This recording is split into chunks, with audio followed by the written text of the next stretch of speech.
Aluko said he is in Abuja attending a function on behalf of Kwara United, and so he believes strongly that until we see high ball to high ball, he will not react. But let me quickly add that the CEO of the League Management Committee, Saliu Abubakar, sent a message to me particularly that Bayour, since you are close to the government and you know what the rule says, please tell them to revert that particular decision and of course follow what is on ground in terms of constituting a management. And so he said that a letter will be sent to Kwara United in the next 3 hours.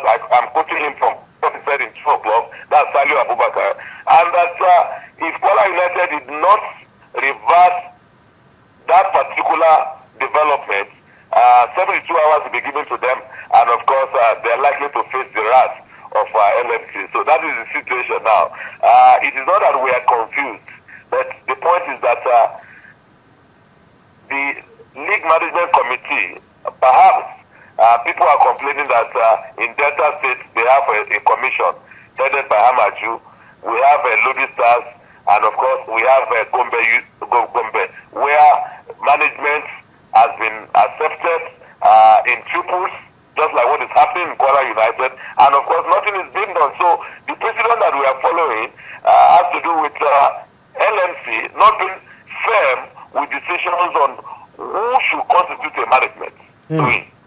Well, Bayo, I must say a very big thank you to you for speaking to us on this issue. It's a developing story, Bayo, and of course we will try and get more information around it. Maybe tomorrow we'll speak to you about it some more, so that you can shed more light on what is going on in Ilorin, Kwara State as well. Okay, let's quickly go on a break. When we return from the break, we'll just touch up a little bit on some other stories from the National League, and then my guest for the night will be joining me. It's still Sports Tonight. We'll be right back. It doesn't come to anything. Alton top, not the most comprehensive of clearances. And Galatasaray waste possession.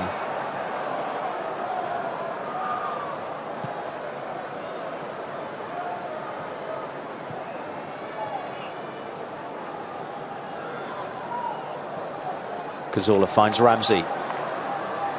Oxlade-Chamberlain's drifted out to the left. Cross is good.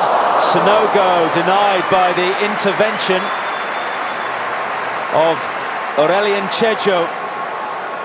The positive thing, Oxlade-Chamberlain, weaker left foot, first time cross, that's what we see. Sanogo's in and around there. You can see he knows the runs to make, making a nuisance of himself in that box. Short corner, Arteta back to Walcott. Oh, it's gone all the way through. It didn't even need a touch from Per Mertesacker, and he's as surprised as anyone is. Theo Walcott has given Arsenal the lead as we approach half-time. I'm not sure he meant it, though. No, I'm sure he doesn't care, though, and nor do the Arsenal fans. You know, the ball's come back to him from a corner, and they always say at the right areas, and that's exactly what he's done. You know, defensively, they didn't really know what to do. Galatasaray, if you get something on it, the keeper's expecting someone to get on it. Per Mertesacker, I think, might put the keeper off a little bit, and it's crept its way into the far corner.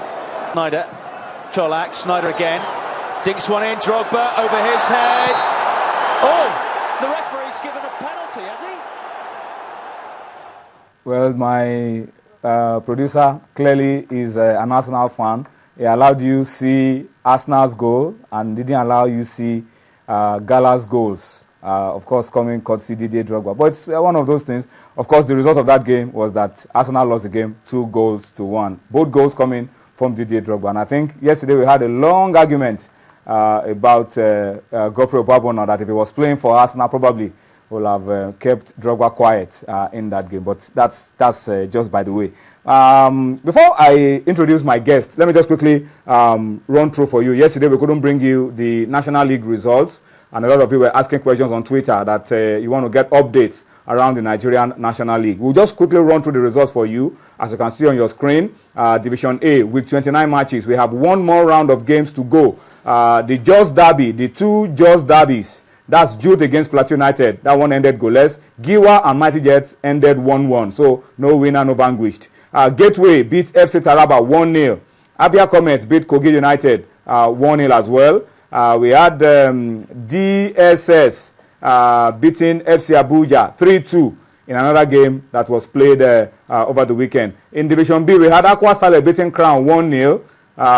And then Remo and Abia Warriors ending it goalless in Jebu Ode. Insurance of Benin beat COD 2-1. COD claiming that the game went into 100 minutes and that it was the last kick, about 100 minutes, that the Insurance got a winning penalty after they had a red card in added time as well. They claiming that it was poor officiating, but they lost the game 2-1 all the same. Unisem also beat Gateway 2-1.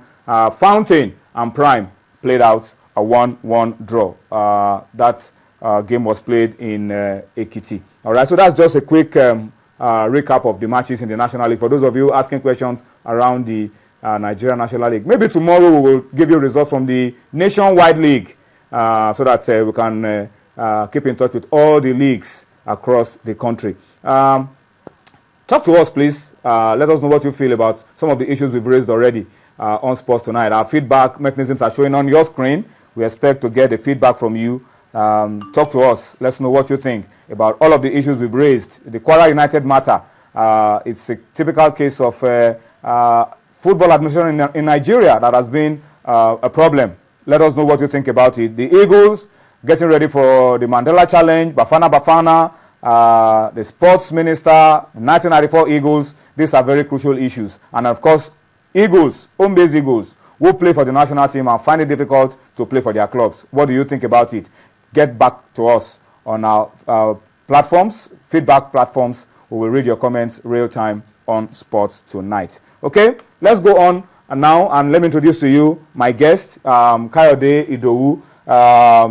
I'm sure in the next couple of days you will know a lot more about him. He's the brain behind the Nigeria Sports Award. We had the inaugural edition last year.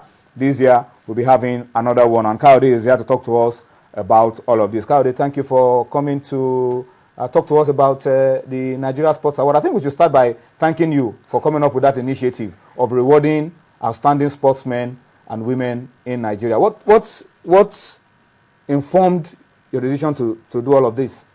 Okay, thank you very much. I think one thing I want to say, the first thing is motivation. You know, and if you look at it, even all of us as individuals in our own different sphere of life and where we work, what is motivation? Motivation, you know, gets people upbeat and productive, you know, and that's one of the first things that we looked at, you know.